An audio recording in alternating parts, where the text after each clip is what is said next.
ఏతత్పఠేదష్టకమిష్టదం యో భక్త్యా సమాన్యో భువి దీర్ఘజీవీ ప్రాప్నోతి సౌభాగ్యమనంతకాలం భూయాత్ సదా తస్య సమస్త సిద్ధిః.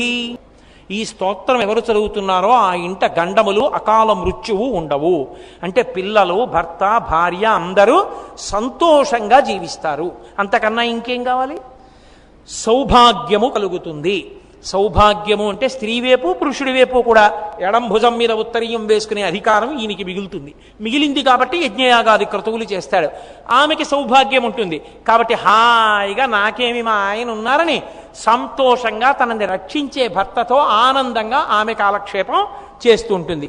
ఈ రెండూ కాక సమస్త సిద్ధి, అన్ని సిద్ధులు కలుగుతాయి. అంటే నీకు ఏ కోరికలు తీరితే నువ్వు సంతోషంగా ఉంటావో అవి పరమేశ్వరుడు తీరుస్తాడు.